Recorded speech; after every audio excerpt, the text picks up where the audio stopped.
This time of year, you can't escape the red and green, the Santa, the elves, the eggnog, the mistletoe. Like, it's everywhere. Christmas has taken over the world. I mean, like, already by Halloween, people are like, Christmas. And I'm like, we haven't even done Thanksgiving yet.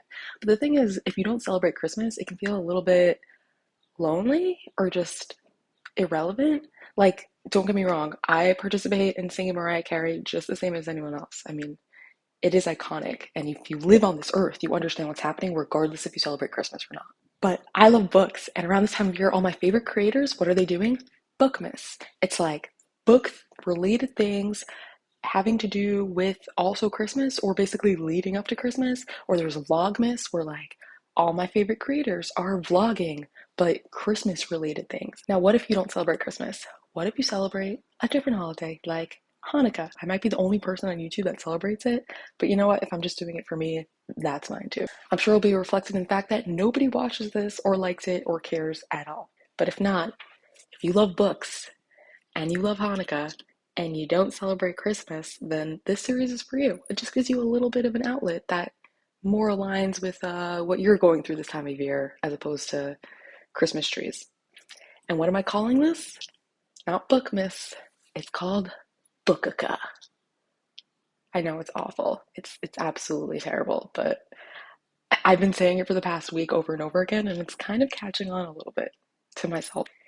So, what is this holiday? It's basically a festival of lights and miracles and eating fried food like donuts. We eat a lot of donuts on this holiday, or some of us do. Some of us are gluten free, and I haven't been able to eat a donut for 10 years, but it's okay.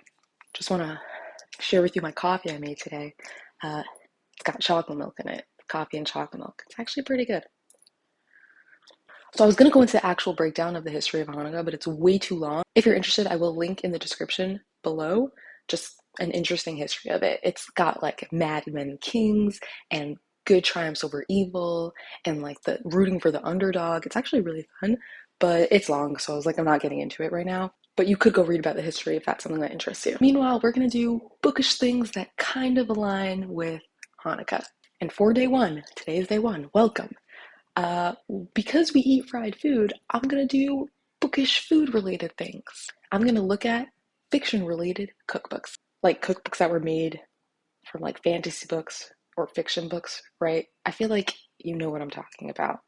I went on Goodreads and I tried to find like a list of it, and I kind of found a list. And even though I don't know most of them, I'm just gonna like flick through and pick whichever one sounds interesting and see if I would cook anything based off the reviews. Does that sound good? That sounds pretty good. Okay, I found this list on Goodreads. It's cookbooks themed on a fictional setting or inspired by a fictional work. So it's not like strictly, oh, there's a cookbook in a series and then they made the cookbook so that we know what it's about. It's like it was inspired by it. You get the difference? The first one is actually a romance author, and it's basically supposed to be like a juicy cookbook where like there's breaks to do spicy things with whoever you're cooking with. Because I read about it before and I was like, not really so interested in it. But there's a lot here. There's like 100, and for some reason, the beginning is like 1, 2, 3, 4, 4, 4, 7. I don't know why they did it like that. But the second one is obviously I'm gonna click on it. It's the unofficial Harry Potter cookbook. From cauldron cakes to Knickerbocker glory, more than 150 magical recipes for wizards and non-wizards alike. I mean, yeah, like, let's read this description in a British accent. Bangers and mash with Harry, Ron and Hermione in the Hogwarts dining hall. A proper cup of tea and rock cakes in Hagrid's hut. Cauldron cakes and pumpkin juice in the Hogwarts Express. With this cookbook, dining a la Hogwarts is as easy as bona fide pie. Banoffee? Banoffee pie, probably. With more than 150 easy-to-make recipes, tips and techniques, you can indulge in spellbindingly delicious meals drawn straight from the pages of your favourite Potter stories, such as Treacle Tart, Harry's favourite dessert, Molly's meat pies, Miss Weasley's classic dish, Creature's French onion soup, pumpkin pasties, a staple on the Hogwarts Express card. With a dash of magic and a drop of creativity, you'll conjure up the entrees, desserts, snacks and drinks you need to transform ordinary muggle meals into magical culinary masterpieces, sure to make even Mrs. Weasley proud. Now they missed out on a couple words. So Dina Bashols. Oh my gosh. This woman celebrates Hanukkah. I mean, her name's Dina and she grew up in Muncie. For sure. This one has, wow, 8,440 people gave it a 5 star, and 506 people gave it 1 star. So that's a lot of reviews.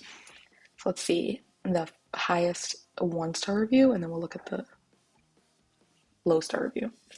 Okay, honestly, one of my favorite books ever. Dina Bashal's a huge Harry Potter fan and food lover, has always been interested in what the characters are eating. So much of Hogwarts magic revolves around food, from the Great Hall tables to home-cooked recipes a la Mrs. Weasley's Swan work. And yet, where does one go if they want to try Hagrid's rock cakes or Mrs. Weasley muffins? What the heck is treacle? The answer has finally come. Bashols went through the entire series and found all the food references by Harry and the gang, and then found traditional recipes according to the time era and the country of origin, and packaged it all in this wondrous little book. Each recipe is accompanied with a little quote, page number, and blurb about where the item originated. Oh, that's amazing. I love that is like, oh my, I need to get this book. The recipes are well laid out and easy to follow, with helpful hints for the more difficult ones. In short, I freaking love it. Since reading this book, I've kindled a huge passion for cooking and baking. I found excuses to try recipes out on anyone and everyone I know. So many recipes within Harry Potter are normal, everyday items in England, and like Bashols, like Bashols, always wondered, what does the food taste like? Is spotted dick gross? It's not. Does Hagrid rock cakes actually contain rocks? They don't. And what in the world is black pudding? It's better not to know. This is pretty long. Yeah. Okay. So that definitely makes me want to read it. Let's see 1 star reviews. All right. While the blurbs paraphrasing episodes from J.K. Rowling's Harry Potter series have generally been entertaining enough, although also often much too repetitive in scope and feel, and to such an extent that I actually ended up skimming quite a large chunk of the second part of the unofficial Harry Potter cookbook, as far too many of the presented examples of Harry and his friends enjoying different types of food actually just ended up feeling as though one was reading the same types of scenarios over and over again. That was a long parenthesis. I cannot really say that I have at all appreciated the manner in which author Dina Bashols has approached her 150 odd recipes. For since all the recipes featured in the unofficial Harry Potter cookbook are, of course, and naturally United Kingdom based, and that a goodly number of them also do appear as being potentially rather difficult and complicated to make, with intricate instructions as well as sometimes necessity ingredients with which many American and our Canadian cooks might not be that familiar, I for one have to assume that Dina Bashols to also include at least some pictures, some accompanying photos of what the end products would look and should like, should look like, and that there are no accompanying visuals whatsoever featured and presented in the unofficial Harry Potter cookbook. This really does make me quite massively and personally livid. Well, that's actually very interesting. A cookbook should have final photos of things, because you kind of want to know, you kind of eat with your eyes sometimes, right? Like you flip through a cookbook and you're like, ooh, this looks really good, let me make it. This isn't really going off that. Like, we're making it just because we know it from a book. So like, you don't technically need it to want to try the recipes. I want to try treacle chart regardless of how it looks, just because Harry eats treacle chart. Like, that's it. But at the same time, I do feel like you should have photos. That is the first book. Would you buy it? Let's go back to this. Okay, Redwall cookbook. Not see. I recognize the name, but I don't actually know what it is. Let's skip to A Feast of Ice and Fire. So I lost Wi-Fi, so I had to deal with that for a little bit. But I'm back. I did read all of these books. Thankfully, I read them at this point like 4 years ago or something. So I'm not like super pissed at the fact that the next book isn't out. Ready for this description? Ever wonder what it's like to attend a feast at Winterfell? Wish you could split a lemon cake with Sansa Stark, a scarf down a pork pie with a Night's Watch, or indulge in honey fingers with Daenerys Targaryen? Targaryen. Daenerys Targaryen. We're just gonna go with that, because I didn't watch it. George R. R. Martin's best-selling saga, Song of Ice and Fire, and the runaway hit HBO series Game of Thrones are renowned for bringing Westeros sights and sounds to vivid life. But one important ingredient has always been missing: the mouth-watering dishes that form the backdrop of this extraordinary world. Now, fresh out of the series that redefined fantasy comes the cookbook that may just redefine dinner and lunch and breakfast. So this was a passion project from superfans and amateur chefs. They've been refined for modern cooking techniques, but adventurous eaters can also attempt the authentic medieval meals that inspire them. Okay, cool. And they've suggested substitutes for some of the more fantastical ingredients. So you don't need camel, live doves, or dragon eggs. darn it, I really wanted to try dragon eggs. So the wall, the north, the south, King's Landing, Dorne, and across a narrow sea. They've like specified recipes according to regions. That's pretty cool. And remember, winter is coming, so don't be afraid to put on a few pounds. All right, top review. Dude, are you still plugging that literary Thanksgiving thing you did? It's time to move on. Oh, I know, but I'm so slow to review books lately, and if I'm gonna put pictures in these cookbooks reviews, it only makes sense to provide some context. So cut me some slack, yeah? Here, I'll put the link in a spoiler tag so it's less obnoxious. There's only one more book to go after this, so anyway, Game of Thrones. It's actually very funny. So this one he made.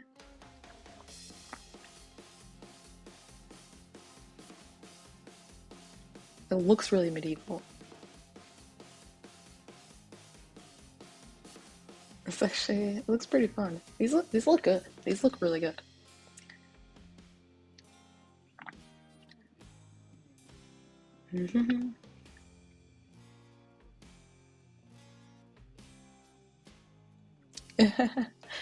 Listen to this, okay? When you eat them all warm and freshly glazed, and you're like, I want to live in King's Landing too, please. But then you have to go and make like 7 other dishes, and when you come back and try to snack on another one, it's hardened into lemon flavored rock, and you just shrug and say, oh well, at least it will photograph well. All right, brace yourself. Dinner is coming. So, like, according to this, yeah, I mean, I would check it out. I don't remember the dishes so much because, again, there's a lot going on in Game of Thrones. Um, and I don't remember food being a particularly big part of it. And I haven't read it as many times as I read Harry Potter. So to me, it was like, all right, like, cool. Would I check it out? Maybe. Maybe. Let's see the 1 star review. Only got 78 1 stars out of 5,777 ratings. Okay. I love this author. I have her Warcraft cookbooks, the Elder Scroll ones, her Hearthstone cookbook, and her Overwatch one. I have borrowed the Star Trek one from my local library. 5 stars for any of them. I don't know what went wrong here. After such a successful run, I have a hard time believing it was the author. Excessive oversight, maybe? A publisher who cheated out on the photography? I have no idea. But for the first time in my collection of cookbooks by Monroe Castle, there isn't a picture for every recipe, and the ingredients are not things I can acquire. I can't comment on success as a fan of the books or the show, but as a cookbook fan, it gets a hard pass. So this has the same issue as the other 1 star review, where not enough photos and ingredients that are hard to come by. So those are two very big issues, actually. Like when I'm looking at a recipe and I'm like, okay, I can't actually eat this, it's frustrating. It pisses me off because I can't do anything with it. To the next one. A literary tea party blends and treats for Alice, Bilbo, Dorothy, Joe, and book lovers everywhere. No, this is like a mix. Let's not do that. And Wizards cookbooks, it's also like a mix. What about the Jane Austen cookbook? Nah. Ooh. This act. Well, the Narnia, we gotta check that one out. But I want to see the Catching Fire cookbook. That's actually, I mean, it's Hunger Games, right? So.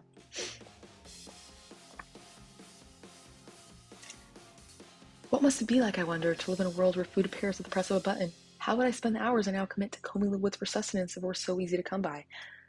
This is a really interesting point that actually Katniss says in, I feel like it's the first book, but it probably is the first book, about the fact that she just watches in the capital. They just get food by ordering it so quickly. And like really modern day living has taken away so much of the issues that our ancestors used to face, where like you're raising food, you're hunting food, you're really working for the food that you were eating. And that took up a lot of time. Now we have so much more time in life to like do things like film stupid YouTube videos for people hoping that they're going to watch, which is a really interesting point. And I like it. That's why so many fantasy books specifically, it's like they focus on, they're hunting and they're eating and whatever. And it's like, that's important because if they were just doing nothing, we'd just be reading about them like scrolling their stone tablets or whatever. And you'd be like kind of bored. All right. Savor the post-apocalyptic world of Pan Am one dish at a time with the Catching Fire Cookbook. Offering over 65 recipes, the Catching Fire Cookbook serves fans an authentic taste of the food from Catching Fire, whether foraged in the impoverished District 12 or devoured at the lavish banquets of the capital. Oh, that's cool. Hunt like Katniss and Gale for adventurous ingredients and create daring dishes. Charred tree rat, Hazel's authentic beaver stew, and spit roasted goat. Mm-hmm. Great recipes. There are so many amazing recipes in this book. There are authentic recipes for the adventurous, whole go anyone, as well as recipes with more obtainable ingredients. Some of Peta's bread recipes are absolutely mouthwatering. Eh, is it so much focused on it? Oh, nobody gave it 1 star. Like no written reviews. Nope. No written reviews for 2 stars either. No written reviews for 3 stars either. Or 4 stars. So yeah, we just gotta assume that this was an experience that a lot of people liked, and if they didn't like, they didn't care enough to write about it. Would you read it? Still pretty low on my list. The Boxcar Children Cookbook. Okay, this is a classic, and I gotta look at it. The Boxcar children love to eat and cook. No matter how busy they are with their latest adventure, they take time out for breakfast, lunch, and dinner. This cookbook includes many of their home-style favorites.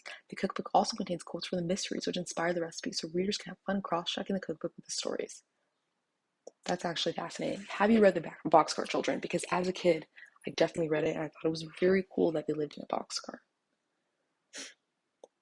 It's funny because I don't actually remember at all what it's about right now. I guess mysteries and stuff. Why was it so glamorous to be an orphan as a kid? Like, I love my parents. It's funny how that's a thing, but you become an orphan, or one in a fiction book becomes an orphan, all of a sudden an adventure happens to them. They discover they're the chosen one, or that there's a rich relative waiting to save them, or that they have to live on their own and really fight to survive, and then they discover they have magical abilities. Like, there's always something cool when there's orphans around. But if you got like most main characters, I mean, they don't come from loving families. Should I write a book about a main character who comes from a loving family? Would it be boring? Probably. Nobody's really said any interesting things about it. So we're kind of bored now. Walt Disney Alice's Tea Party. A collection of stories, recipes, games, and activities related to having a party based on characters and scenes in Walt Disney's version of Alice in Wonderland. Okay, let's do a 5-star review. And nobody wrote anything 5 stars. 4 stars, adorably written and illustrated with a lot of cute tea party ideas. Nobody gave it a 1 star, but 2 stars we do have. Seems dated already. Might do well if you have a little girl who really loves the original animation of Alice in Wonderland and this is her first tea party. Alice, dissatisfied with the Mad Hatter's tea party, plans her own tea party. There's a quiz for determining if guests are polite enough to actually invite, some simple recipes, paper decorations, and game ideas. If your child is a more experienced tea party or into less cutesy, more steampunk or Tim Burton style Alice, look elsewhere. So no, wouldn't read. Let's do one more, because this is getting really long already. What looks the most interesting? Friends? No. Mm-hmm.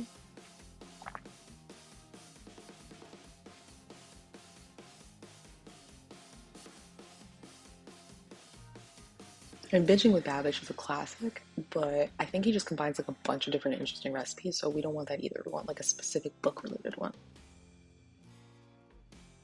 Little House, Green Eggs and Ham.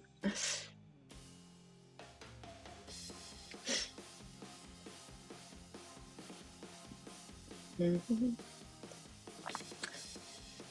The Wizard of Oz cookbook. I mean, with Wicked out, do we have to check that? I feel like we have to check that. So let's see. Inspired by the whimsical movie, The Wizard of Oz cookbook begins with a brief stop in Kansas for some of Aunt Em's Heartland fare, then soars over the rainbow to the fantasy food in the land of Oz. Already sounding interesting. This is maybe the best cookbook in the series. Delicious sounding recipes, all of which have some connection to something in the movie. The authors understand that The Wizard of Oz is both a children's movie and a grown-ups movie, so there's a menu for a kids' party in Munchland and another for cocktails at the witch's castle. This really is a movie for everyone, isn't it? So yeah. No one wrote a 1 star review, but 2 star reviews. Let's see. Recommended to me by my sister. This cookbook is supposed to be a theme-based cookbook based on the film adaptation, even though no actual instances of meals are portrayed within the film for the most part. As a result, the author had to get creative with the recipes, so in a few cases she provided a recipe based upon an action found in the film, such as slopping of pigs led to a ham recipe, while in other cases the author chose a recipe to mimic an item in the film, such as magic wand cookies or ruby red slippers. Unfortunately, otherwise, There was no explanation as to the thoughts behind the selection of recipes found within the pages. Okay, so this is a really long review, but we have to assume that the book doesn't really mimic The Wizard of Oz that much, in which case we're going to give it a no. This is a hard no because there's nothing actually from The Wizard of Oz that we're interested in, right? And that's the books. I can't go through 100 books right now, and I have no interest. I actually clicked on all the things that sounded interesting to me, that would make sense. Like Teenage Mutant Ninja Turtles pizza cookbook. I've never seen this, but I do know they love pizza. It's like a thing. That's when you're married to somebody who likes the Teenage Mutant Ninja Turtles. You just figure that out. So this was book account day one. We're looking for recipes, and you could always make something at your next Hanukkah party for people. I mean, that would be fun to make it like theme related, like a Harry Potter Hanukkah as opposed to Harry Potter Christmas. Not that Harry Potter celebrates Hanukkah, he celebrates Christmas, I know, but you gotta think maybe Anthony Goldstein celebrates Hanukkah? I don't know. But tomorrow I'm gonna be reading awful, awful fan fiction based Hanukkah books specifically, just because it is hilarious how bad they are, and also because it is surprisingly difficult to find any holiday reads about Hanukkah. Like, there was like two that I found, and they were both very much booked up at the library for like weeks and weeks and weeks. I guess because everybody who wanted to read them at this time of year is like, quick, get on it. So yeah, they took it. But that's it for now. Come back tomorrow for more. The end.